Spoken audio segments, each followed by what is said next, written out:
Recording मैंने on नहीं की थी. So today we are going to discuss the cancers of the lip and its reconstruction. The first thing about cancer of the lip is that it is often diagnosed earlier because it's a visible and conspicuous part on the face. So if even a minor abnormality on the lip can be seen by the patient and picked by the patient earlier. So diagnosis अक्सर इसकी जल्दी होती है. You have to examine whole of the patient's face and scalp. Bye manual examination आपने करनी है, बाहर से भी आपने लिप को एग्जामिन करना है और अंदर म्यूकोजा भी आपने देखना है. ठीक है.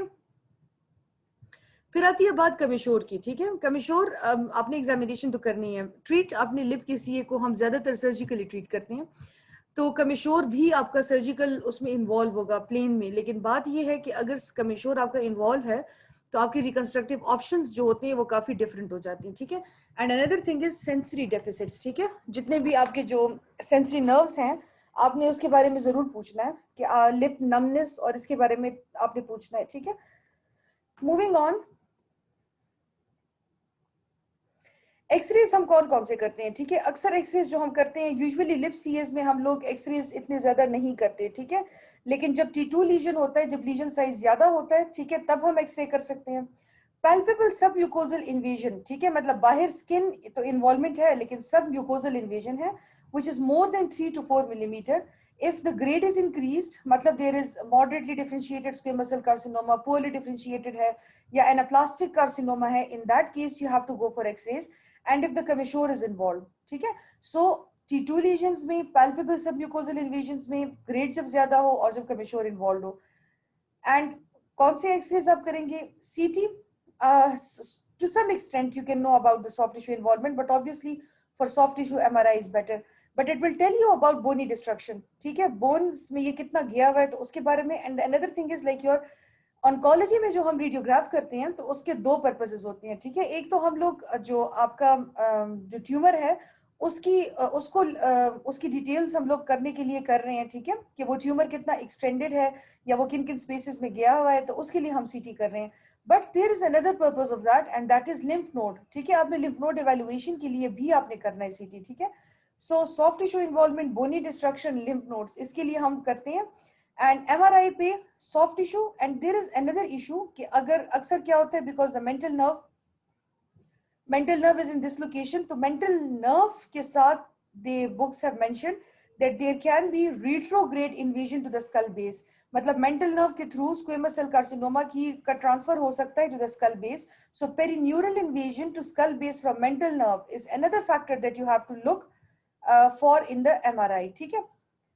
इसके अलावा हम कोरोनल व्यू. ठीक है. कोरोनल व्यू जब हम करते हैं, you know that CT scan के डिफरेंट व्यूज हैं. कोरोनल है, एक्सियल है, ठीक है, सैजिटल है. सो कोरोनल व्यू पे हम क्या चीज देखते हैं? Infraorbital nerve, cavernous sinus. ठीक है. इस तरह एक्सियल पे टेरिगोपैलेटाइन फॉसा में we will look for fat obliteration जो कि हमें शो करेगी perineural spread along V2. Maxillary nerve के अलोंग पेरिन्यूरल स्प्रेड. जो पेरिन्यूरल स्प्रेड का एक साइन होता है ना, जो आपके फॉसास होते हैं तो उनमें फैट ऑब्लिटरेशन हो जाती है, तो वो फैट ऑब्लिटरेशन आपका एक इनडायरेक्ट साइन है कि यहाँ पे पेरिन्यूरल स्प्रेड हुई है. ठीक है. So let me just repeat this slide again क्योंकि बहुत सारे लोग हैं जिन्होंने शायद अभी ज्वाइन किया. We go for X-rays and in oncology, X-rays have got two purposes. The one purpose is that you want to know about the tumor, how much it has involved the invading structures, and how much the tumor is in size and everything. Another thing is that you also want to know about the lymph node status. What is the lymph node status? Malignant seeding उसमें कितनी हुई है. ठीक है.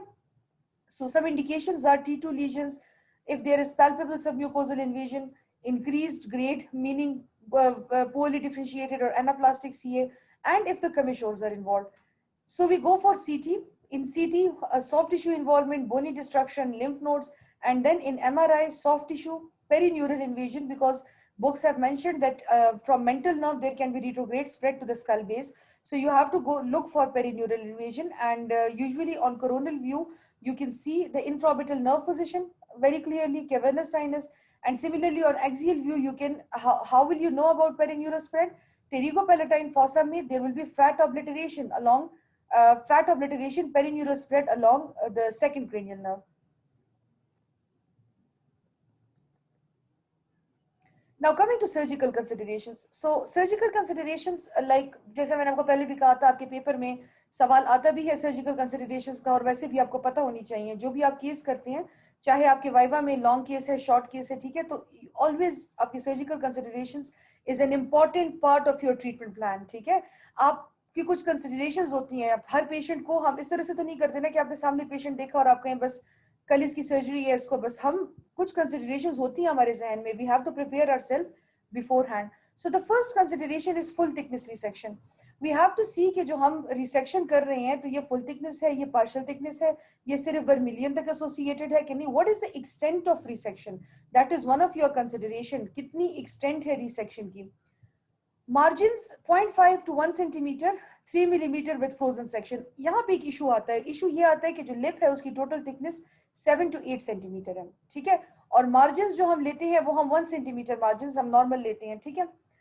अच्छा, 3 millimetre margin हम लेते हैं फ्रोजन सेक्शन, फ्रोजन सेक्शन में आप कम लेते हैं ना फ्रोजन सेक्शन, तो हमारे पास उसी वक्त हमें पता चलता है।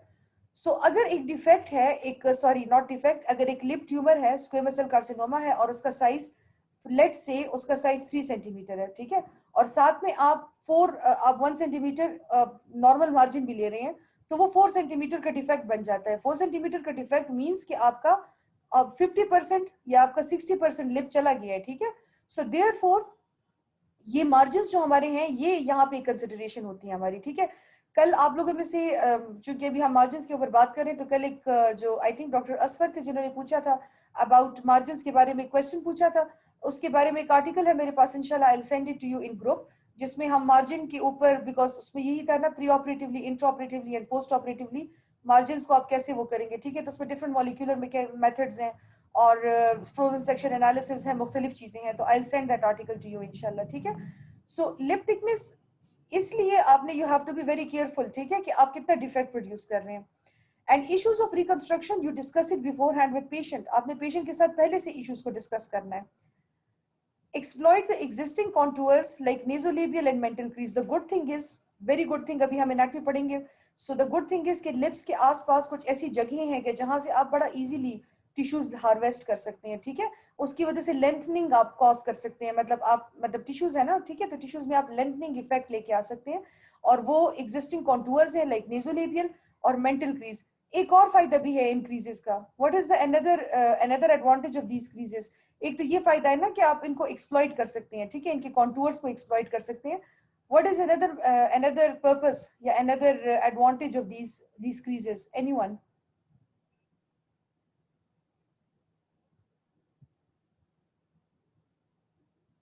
मैम उसमें स्कार का पता नहीं चलता Very ये good. है। You can hide. Yes, scar is hidden in it. Excellent. So intraoral incision should mirror the extraoral incision. Mucosa में अगर अंदर आपको incision दे रहे हैं, it should mirror the extraoral incision. And frozen section of margins and the mental nerves. Mental nerve, because the books have mentioned कि आपने जो mental nerve है उसमें retrograde spread हो सकता है, perineural spread हो सकता है. So उसके भी frozen sections are important. And multi-layer closure. ठीक है?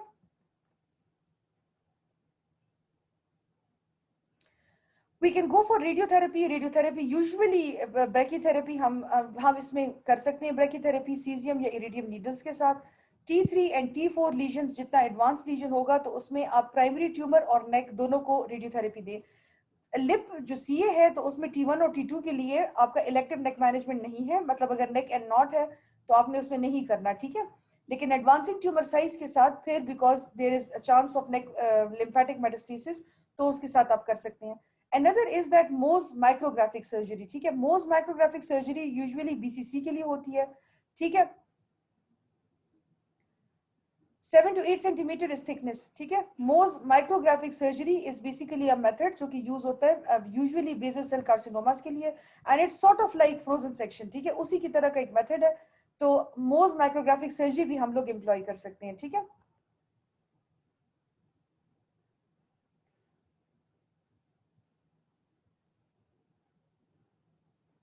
अब हमारे पास बात आती है, बिकॉज लिप के सीए में, ठीक है, लिप के सीए और उसके सर्जिकल जो सर्जिकल ट्रीटमेंट्स हैं उसमें कोई इतनी बात नहीं है, ठीक है, वही आपकी सारी एक्सिजन्स हैं, वीवा एक्सिजन है, डब्ल्यू है, ठीक है, वो अभी हम लोग रिकंस्ट्रक्शन में पढ़ेंगे भी, ठीक है, मतलब आपने देखना है जितना मेलिग्नेंसी है, ठीक है, आपने उसी को क्या करना है, आपने उसको रिमूव करना है, keeping in mind certain considerations, ठीक है, और कंसिडरेशंस जो हैं आपकी वो यही है।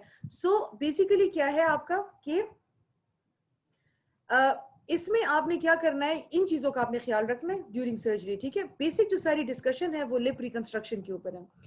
सो लिप रिकंस्ट्रक्शन में अपर लिप है और फिर उसके बाद लोअर लिप है, ठीक है। अब डिपेंड करता है कि आप किस किस्म का डिफेक्ट बना रहे हैं। हमेशा आपकी रिकंस्ट्रक्शन डिफेक्ट स्पेसिफिक होनी चाहिए, रिमेंबर दिस। पेपर में भी जब सवाल आता है तो आपके पास बहुत सारे ऑप्शंस हैं, ठीक है, लेकिन उन अगर आप श्योर नहीं हैं, आप सारे ऑप्शंस लिखें, लेकिन उनमें से जो आपको क्लोजेस्ट लगते हैं उनको हाईलाइट जरूर करें, because the reconstruction it is always defect specific, ठीक है। अब इसमें surface skin, superficial visible topography, ठीक है। देखिए ग्राफ्ट है, ठीक है, स्किन ग्राफ्ट फुल थिकनेस, या फिर हम इसमें ईयर ग्राफ्ट कॉन्ड्रोक्यूटेनियस भी ले सकते हैं फिल्ट्रम के लिए, ठीक है। फ्यूजिफॉर्म क्लोजर और advancement and skin flap reconstruction, these are different options. अभी मैं इसके बाद इसमें एक एक को डिटेल में आपके साथ करूंगी, ठीक है। 1/4 और less of the lateral lip की हम बात कर रहे हैं, ठीक है। इसमें वेज रिपेयर या फ्यूजिफॉर्म रिपेयर है, एडवांसमेंट आप कर सकते हैं चीक की। देखिए एक आपकी आती है, you know that there is a ladder of reconstruction, एक कॉन्सेप्ट है ना ladder of reconstruction. Ladder of reconstruction आपको ये कहता है कि आप लीस्ट जो कॉम्प्लिकेटेड प्रोसीजर से मोर कॉम्प्लिकेटेड प्रोसीजर की तरफ जाते हैं, ठीक है। मतलब आप पहले सेकेंडरी इंटेंशन हीलिंग के लिए छोड़ सकते हैं, आप प्राइमरी रिपेयर कर सकते हैं, फिर करीब के जो फ्लैप्स हैं उनको आपने पहले एक्सरसाइज करना है उनकी ऑप्शन को, उसके बाद आपने डिस्टेंट फ्लैप्स पे जाना है और उसके बाद आपने फ्री फ्लैप्स पे जाना है, ठीक है। तो 1/4 और लेस का अगर डिफेक्ट है तो एडवांसमेंट चीक के साथ कर सकते हैं, हम रोटेशन फ्लैप ले सकते हैं, जैसे नेजोलेबियल फोल्ड हो गया, ठीक है। ट्रांसपोजिशन फ्लैप्स हम लोग यूज कर सकते हैं, inferiorly based nasolabial, superiorly based nasolabial, rhomboid flap, ठीक है, subcutaneous island flap, these are just names. इस तरह से अगर सेंट्रल लिप पे है तो सेंट्रल लिप पे again you can go for primary repair, या फिर आप एडवांसमेंट चीक से कर सकते हैं, रोटेशन चीक से ले सकते हैं, ठीक है। सबक्यूटेनियस आइलैंड, इस तरह से आपका एक्सियल पैटर्न फ्लैप में एबे फ्लैप एंड डिस्टेंट फ्लैप में नेजोलेबियल, ठीक है। 1/4 और more of the lateral lip, ठीक है, चीक एडवांसमेंट डायरेक्ट और विद एलर क्रिसेंटेरल एक्सिजन, कैरापिंजिक चीक ट्रांसपोजिशन, ये अभी हम लोग सारा इसको डिटेल में करेंगे, बल्कि I think we should just come to that in the end, तक फिर आपको ज्यादा अच्छा समझ आएगी, ठीक है।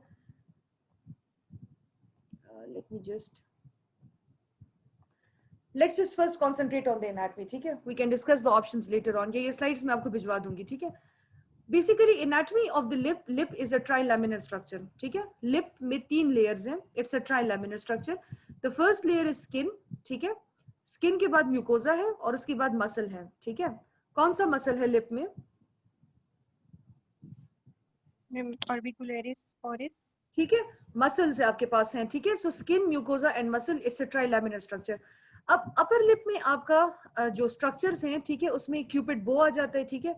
फिल्टर कॉलम्स, मतलब आप अगर अपर लिप की अपनी ही अपर लिप को अगर आप देख लें तो 2 फिल्टर कॉलम्स हैं, ठीक है, जो रेज्ड एजेस हैं, ठीक है, वो एम शेप जो बनती है, ठीक है। सो 2 रेज्ड एजेस हैं जो कि फिल्टर कॉलम्स हैं, and then in the centre जो डिप्रेशन है that is the Cupid bow, ठीक है। इसके अलावा नेजोलेबियल सर्कस, जो मैं आपको अभी बता भी रही थी, नेजोलेबियल सर्कस का क्या फायदा है कि एक तो आपके पास टिश्यूज की लेंथनिंग बहुत अच्छी हो जाती है, और सेकंड थिंग इज के स्कार्स आपके हिडन होते हैं, ठीक है। अच्छा, फिर हम बात करते हैं एस्थेटिक यूनिट्स की।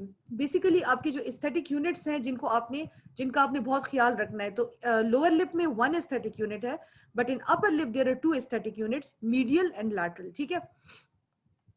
Like if you see, these are the philtral columns, ठीक है, और इनके बीच में I'm so sorry, इनके बीच में जो डिप्रेशन है दैट इज क्यूपिड्स बो, ठीक है।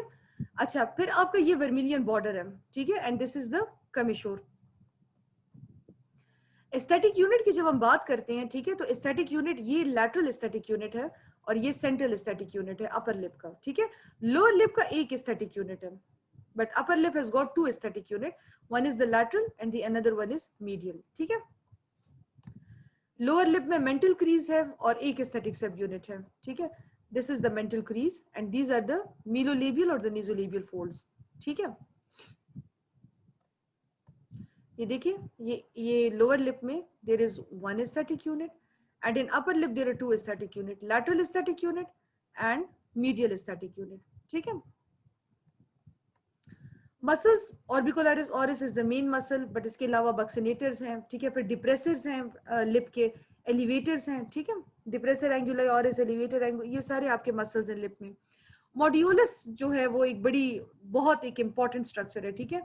Modulus is 1 to 1.5 centimeter lateral to the commissure at the decussation of depressor and levator muscles. Basically क्या होता है कि जो depressor and levator muscles होते हैं वो decussate करते हैं, वो मिलते हैं एक point पे, उस point को कहते हैं modulus, ठीक है? And this modulus located कहाँ पे है? commissure से 1 to 1.5 centimeter laterally located है. नीचे अंडरलाइंग जो डर्मिस है उसके साथ ये बहुत टाइटली अटैच्ड होता है and it helps in retaining the shape and structure of lip. ठीक है. So 1 to 1.5 centimeter lateral to the commissure, decussation of depressor and levator muscle tightly attached to dermis helps in retaining the shape and structure of lip. Arterial supply of lip is facial artery and superior inferior labial arteries. ठीक है.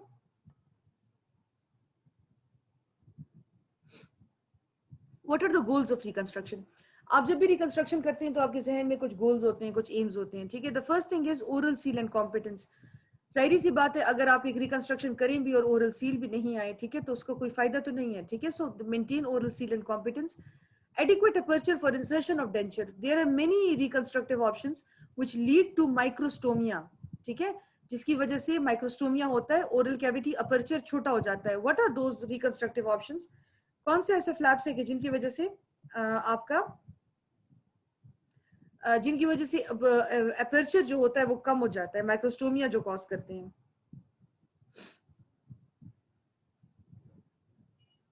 Flaps that cause माइक्रोस्टोमिया.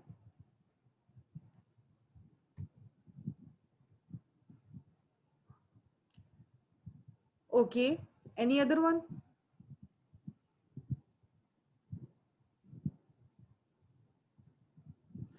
Basic thing is कि जब भी आपका कमिश्योर involve होता है, just remember this thing, ठीक है.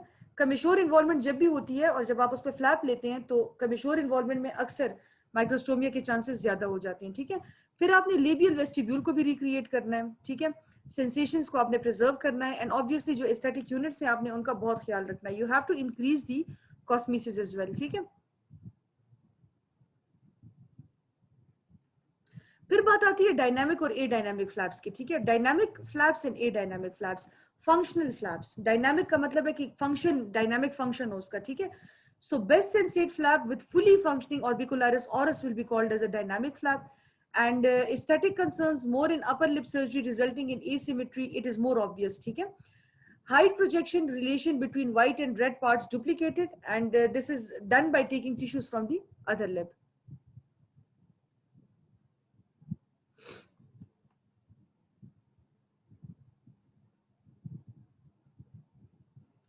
अच्छा, अब आती है बात हमारे पास, ऑप्शंस बहुत सारे हैं आपके पास, ठीक है, लेकिन हम डिफेक्ट वाइज जाएंगे, ठीक है. So first of all we come to defects of vermilion, ठीक है. आपके वर्मिलियन के डिफेक्ट्स के जिसमें सिर्फ शेविंग हुई हो ना, वर्मिलियनेक्टमी इज वन ऑप्शन. आप स्क्वेमस सेल कार्सिनोमास को या अगर एक्टिनिक चिलाइटिस वगैरह है, चिलोसिस है, तो उसमें हम सिर्फ वर्मिलियन की शेविंग करते हैं. उस केस में आपका क्या है कि वर्मिलियन लॉस हुआ है, तो आप क्या कर सकते हैं कि आप म्यूकोजल एडवांसमेंट कर सकते हैं, ठीक है. सही है. एडवांसमेंट फ्रॉम साइड सुपरफिशियल और as a vascularized island. Mucosa from inner cheek flaps preferred as graft because they shrink mercilessly. Mucosa from the contralateral lip, mucosal graft from palate या tongue flap. बहुत सारे options हैं आपके पास, लेकिन जब vermilion का defect होता है तो आप म्यूकोजल एडवांसमेंट्स कर सकते हैं. ये म्यूकोसा बहुत सारी जगहों से आ सकता है, ठीक है. साइड से भी आ सकता है, फॉरवर्ड भी हो सकता है, ठीक है. अच्छा, इनर चीक से आप ले सकते हैं म्यूकोजा. म्यूकोजा आप ऑपोजिट लिप से ले सकते हैं, ठीक है. पैलेट से ले सकते हैं और टंग से ले सकते हैं. टंग फ्लैप के आगे मैंने लिखा है डिलेड बिकॉज ये 2 स्टेज प्रोसीजर होता है, ठीक है. टंग फ्लैप जब हम ले लेते हैं, ठीक है, तो वो तो चूंकि वो पेडिकल होता है ना, ठीक है, तो उसको फिर हम 14 डेज बाद पेडिकल डिवाइड करते हैं. So it's a delayed procedure, उसमें 2 स्टेप्स होते हैं, ठीक है. So these are the different options for defects of vermilion. But what is the problem?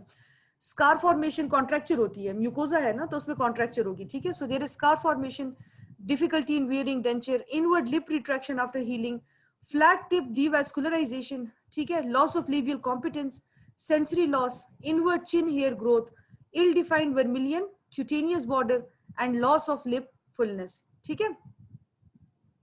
Vermilion और cutaneous border is not very much well defined, मतलब जो कलर्स हैं तो उनके दरमियान डिफरेंशिएशन इतनी ज्यादा डिफाइन नहीं होती.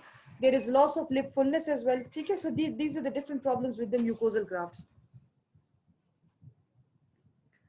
Then we have the labial advancement flap. Labial advancement flap is basically done to re-establish the mucocutaneous junction. It causes excessive thinning of lip from mucosal retraction, scar contracture, and decreased mucosal sensation. These are again the disadvantages of such kind of flaps. अब इसमें हमारे पास VY advancement flap है, ठीक है? So transposition cross lip mucosal flap या transposition flap from the buccal mucosa और ventral tongue, जैसे अभी हमने डिस्कस किया, ठीक है? लेकिन जब आप बकल म्यूकोजा डालेंगे लिप में तो उसमें एक तो एरिथ्रीमा बहुत ज्यादा होगा and secondly there will be colour mismatch. Tongue flap I already told you कि it needs a secondary procedure 14 to 21 days later.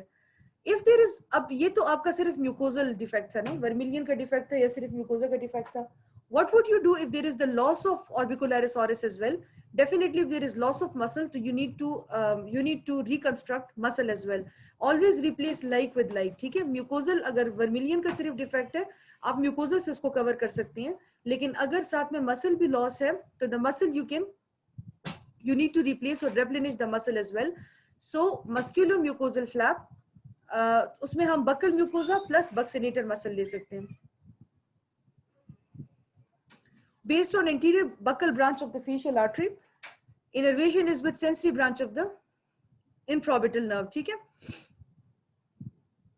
So these were very small superficial defects, जिनमें हम लोग अगर वर्मिलियन का डिफेक्ट है तो हम म्यूकोजा एडवांस कर रहे हैं, फिर म्यूकोजा हम किस किस जगह से एडवांस कर सकते हैं, ठीक है? ऑपोजिट लिप से हम लोग ले सकते हैं, ठीक है? एडजेसेंट लिप से हम लोग, मतलब उसी लिप से हम लोग एडजेसेंट एरिया से ले सकते हैं, ठीक है? इसके अलावा हम लोग क्या कर सकते हैं, हम चीक से ले सकते हैं, हम टंग से ले सकते हैं, पैलेट से ले सकते हैं. These are all options, but there are different disadvantages as well. And then if there is loss of orbicularis oris, then we also need to replace the muscle. For that we can go for a buccal mucosa plus buccinator muscle, ठीक है? वो हम लोग use कर सकते हैं. And if there is loss of orbicularis oris as well. Now coming to small full thickness defect, ठीक है? It's a very small defect, लेकिन ये full thickness है. Full thickness का मतलब है कि बाहर से लेके अंदर तक सारी की सारी जगह जो है वो involved है, ठीक है? So it's a small full thickness defect. Now इसमें एक the one option is your primary closure, ठीक है? Primary closure आप कर सकते हैं. Upper and lower lip reserved for upper and lower lip दोनों में हम कर सकते हैं and reserved for usually T1 lesions. Primary closure आप दोनों में कर सकते हैं, अपर लिप में भी कर सकते हैं, लोअर लिप में भी कर सकते हैं, बट यूजुअली जो बहुत स्मॉल लीजन्स होते हैं, T1 लीजन्स जो होते हैं, जो आपके 2 सेंटीमीटर हैं, उनके लिए यूजुअली ये रिजर्व्ड होता है, ठीक है? अदरवाइज आपका क्या होगा, बहुत बड़ा डिफेक्ट आपका प्राइमरी क्लोजर से बंद नहीं होता, ठीक है? इसमें फिर W शेप्ड और M शेप्ड है. एपेक्स जो W या M का आएगा, ये तो पता होगा ना आपको कि एक अपर लिप के लिए एक लोअर लिप के लिए. एपेक्स जो है it should be in the crease, जो क्रीजेस मैंने मेंशन की थी, मेंटल क्रीज या फिर जो नेजोलेबियल क्रीज है उसमें होना चाहिए. 3 or 4 layered closure. If there is actinic cheilitis in adjacent lip, you can also take a myomucosal flap, ठीक है? But W shaped, M shaped closure, apex should be in the crease and 3 or 4 layered closure. ये देखिए, ये lower lip में W है, ठीक है? जब ये अपर लिप में जाएगा तो ये M बन जाएगा, ऑपोजिट हो जाएगा ना. लाइक यहाँ आप W एक्सिजन कर रहे हैं ना, जब यहाँ पे आएगा तो ये M हो जाएगा. V एक्सिजन हम लोग कर सकते हैं, ठीक है? V भी हम लोग कर सकते हैं. ये देखिए आप स्कार का जो इसका एपेक्स है वो मेंटल क्रीज में आ रहा है, ठीक है? So the apex should come in the crease. Upper lip में because upper lip is aesthetically more challenging, and दूसरी बात ये कि इसमें जब आप क्लोजर करते हैं तो नॉचिंग प्रोड्यूस होती है. सो अपर लिप जो है वो एस्थेटिकली ज्यादा चैलेंजिंग भी है, और उसमें आपके पास क्या है कि नॉचिंग प्रोड्यूस होती है, ठीक है? इसके अलावा पिरिफॉर्म अपर्चर्स हैं, ठीक है? तो soft tissue envelope around the piriform aperture limits tissue movement, ठीक है? क्योंकि यहाँ पे टाइटनेस है ना, तो वो टाइटनेस की वजह से टिश्यू मूवमेंट मुश्किल हो जाती है. तो ऐसे केस में हम ये है कि टी एक्सिजन लैटरल लिप, अगर लैटरल लिप पे है तो टी एक्सिजन है, and advancement of the lateral elements. इसमें एक बहुत यूजफुल टेक्निक है which is known as the Webster's technique, Webster's Bernard technique. Webster's Bernard technique में हम लोग क्या करते हैं कि हम पेरी एला है ना नोज के, ठीक है? तो एला के करीब हम क्या करते हैं कि हम क्रिसेंट्रिक एक्सिजन्स करते हैं टिश्यूज की, और उसके लेंथनिंग इफेक्ट की वजह से फिर उसके बाद हम क्लोजर करते हैं, ठीक है? लेकिन ये क्यूपिड बो के पास है, ठीक है? अगर तो आपका जो डिफेक्ट है वो स्मॉल डिफेक्ट है, लेकिन फिल्ट्रल कॉलम के लैटरल है, ठीक है? फिल्ट्रल कॉलम के लैटरल डिफेक्ट है. सेंट्रल डिफेक्ट की मैं बात कर रही हूँ कि उसमें तो आप टी एक्सिजन कर सकते हैं, WY ये चीजें भी कर, WV भी कर सकते हैं, ठीक है? सॉरी, M और V भी कर सकते हैं because it's upper lip. But if it is lateral to the philtral column, ठीक है, it is preferable to use a lip switch. मतलब फिल्टर कॉलम से लैटरल आप फिर लिप स्विच को यूज करें। ये देखिए ये आपका this is known as the Webster's modification. ये जो हम ये टिश्यू रिमूव कर रहे हैं ये, ठीक है, इसको रिमूव करने के बाद ये देखिए हमने क्या होता है कि आपका टिश्यू लेंथन हो जाता है ना, तो क्लोजर आसान हो जाती है, ठीक है। तो हम वेज एक्सिजन की जगह टी एक्सिजन करके और उसके बाद हम एला के करीब पेरी एलर रीजन में we excise the tissues and then we do closure, ठीक है।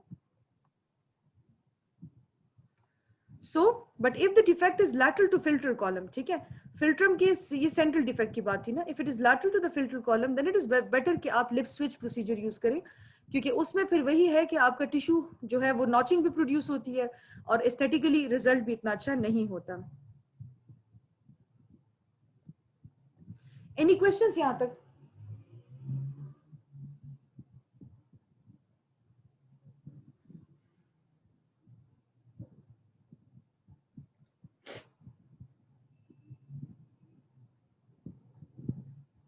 So let's move on to central defects now, ठीक है। In central defects, less than 40 of the lip, 40% of the lip that cannot be closed primarily, ठीक है, we can go for bilateral advancement flaps।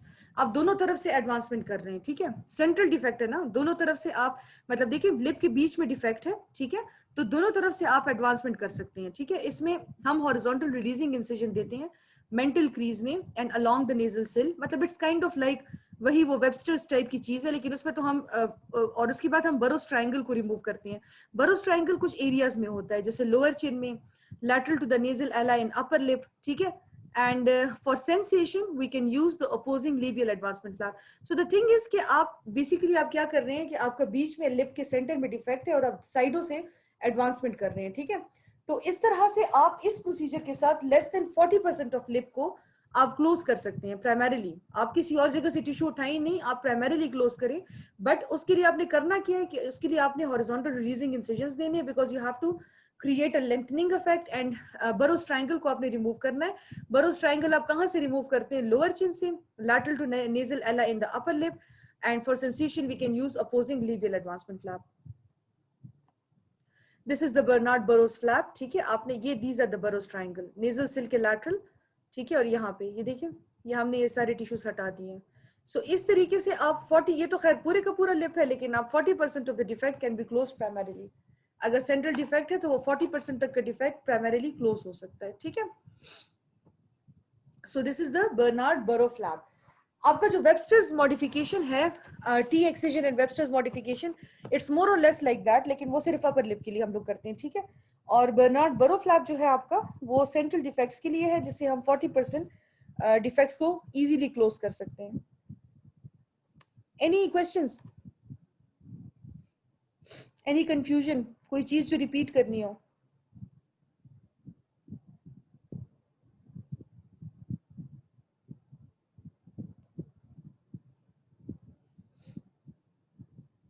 जाग रहे हैं सब? समझ आ रही है हर चीज की? मैम जी आपने कहा ना कि जब अपर लिप हो तो एम की जो बेस है वो नेजोलेबियल क्रीज में आनी चाहिए। अगर सेंट्रल डिफेक्ट हो तो उसमें फिर किस तरह क्रीज में आएगी, क्योंकि नेजोलेबियल क्रीज तो लेटरल साइड पर है। तो उसमें नहीं आएगी, ठीक है, इसीलिए तो मैंने आपको कहा उसमें फिर आपकी क्रीज में नहीं आएगी ना, वो तो सेंटर में ही आएगी, ठीक है। बट यूजुअली अगर आपका क्रीज के करीब है तो यू शुड ट्राई कि आपका जो एपेक्स है वो क्रीज की तरफ आए, ठीक है। Okay ma'am.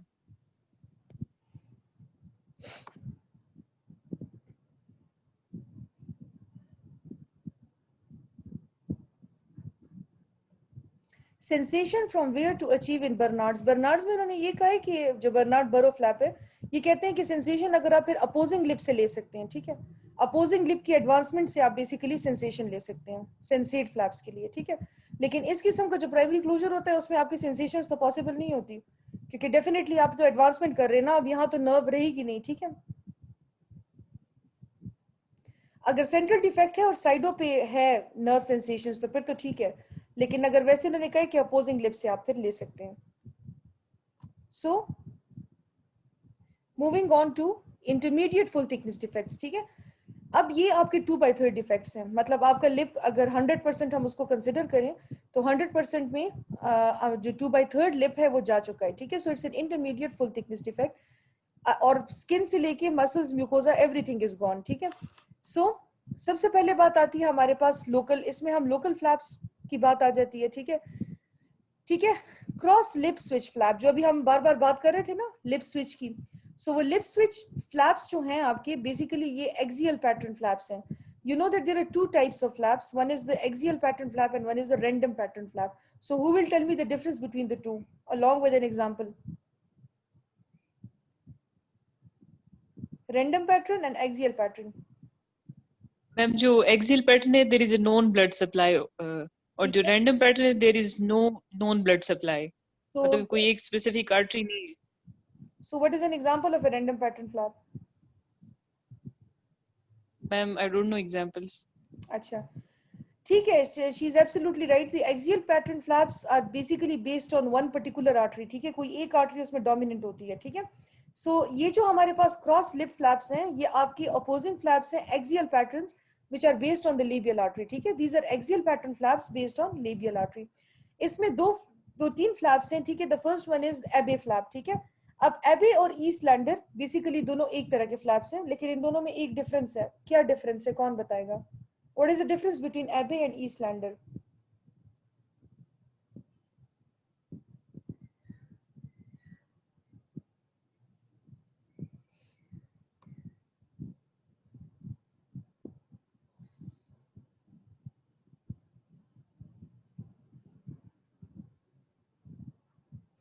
Good. So the Abbey flap is basically for central defects, और जब आपका कमिश्योर इन्वॉल्व है, लैटरल ना कहा करें, ठीक है। लैटरल में जब भी कमिश्योर इन्वॉल्व होता है तो वो ईस्टलैंडर हो जाता है, ठीक है। So always say when there is commissure involvement then it is Estlander, जब आप कमिश्योर के अराउंड उसको लेके आते हैं, ठीक है। और जो एबे फ्लैप है, तो एबे flap is basically central defects के लिए। So triangular wedge or rectangle for medial or lateral defects, measurement half width of the defect and height is equal or greater than defect. मतलब आपने क्या किया ना कि डिफेक्ट जितना है तो उसके आधे आपने width में लेना है, ठीक है, और height should be equal या greater than the defect. अच्छा, for medial base on the filtral borders and the scar is camouflage, ठीक है। लेकिन इसमें भी चूंकि आप इसमें हम बेसिकली क्या कर रहे हैं ना कि हम ऑपोजिट साइड का लिप लेके आ रहे हैं और वो डिफेक्ट के अंदर प्लेस कर रहे हैं। सो उसमें क्या करना है, पेडिकल प्रोसीजर है ये ना, वही वाली बात हो गई कि ये मैं आपको पिक्चर के साथ समझा देती हूँ। देखिए यहाँ पे ये सेंट्रल डिफेक्ट है ना, ठीक है। हमने क्या किया, हमने यहीं से हम लिप का टिश्यू लेके आए, हमने इसको ऊपर लगा दिया यहाँ पे, ठीक है। यहाँ पे हमने ऊपर लगा दिया ना, ठीक है। अब ये पेडिकल रहेगा, ये पेडिकल रहेगा, इसको आपने डिवाइड करना है आफ्टर 14 और 21 डेज के बाद। जैसे हम टंग फ्लैप की बात कर रहे थे ना, उसमें भी इसी तरह से पेडिकल होता है। टंग जो होती है वो अटैच्ड होती है, जब वो एक बार उस जगह पे डिफेक्ट आपका वेस्कुलराइज्ड हो जाए, it becomes a part of the host tissue, तो तब आपने उसको डिवाइड कर देना है, ठीक है। ये देखिए आपका, ये फिर आपका पोस्ट ऑप रिजल्ट है। जैसे हम कह रहे थे स्कार का कीमोफ्लाज करने का, तो हमने यहाँ कीमोफ्लाज किया। अब जैसे अभी आप में से कोई पूछ रहा था ना, अब यहाँ पे तो स्कार आपका डेफिनेटली मजबूरी है, अब यहाँ पे तो कीमोफ्लाज नहीं हो सकता। ये अगर यहाँ पे लैटरली होता तो फिर हम इसको इस क्रीज में लेके आते, ठीक है। लेकिन यहाँ कोई क्रीज ऐसी नहीं है, तो यहाँ पे ये ऐसी रहेगा। अब ये आपका देखिए, ये भी वही चीज है, हम लिप से अपर लिप से लेके आए हैं लोअर में, ठीक है। Eastlander is always brought around commissure. So instead of saying lateral, you should say commissure के around. जब भी आपका commissure involvement होगी और commissure से आएगा तो वो Eastlander हो जाएगा, ठीक है। Commissure plus 50% of the upper or lower lip, ठीक है। But it has got its own limitations. जैसे मैं आपसे कह रही थी, जो माइक्रोस्टोमिया कॉज करते हैं, कैरापिंजिक से भी होता है, ईस्टलैंडर से भी होता है, ठीक है। It causes blunting of commissures. इसके लिए एक टर्म भी यूज होती है, ये जब हम प्लास्टिक्स में रोटेशन कर रहे थे तो वहाँ पे अक्सर वो लोग कहते थे फिश माउथ अपीयरेंस ना, तो वो बिल्कुल आपके कमिश्योर्स बिल्कुल टोटली ब्लंट हो जाती है और गोल ओरल कैविटी का जो अपर्चर है बिल्कुल गोल हो जाता है। So it's also called as, जैसे फिश का माउथ होता है बिल्कुल गोल, so it's also called as the fish mouth appearance. So there is blunting of commissures, that is its biggest disadvantage, ठीक है। And disruption of motor supply which causes problem with oral competence, sensory denervation, hyperesthesia. Hyperesthesia later on develop हो सकता है। और दूसरी बात ये कि thick flap है, लोअर लिप से आप पूरे का पूरा टिश्यू लगा के यहाँ पे ट्रांसपोज कर रहे हैं, so it's kind of a thick flap.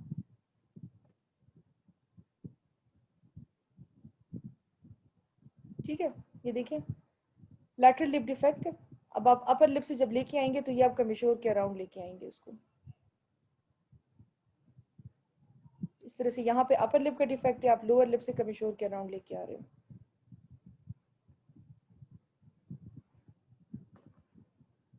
यहाँ तक कोई प्रॉब्लम, एनी इशू?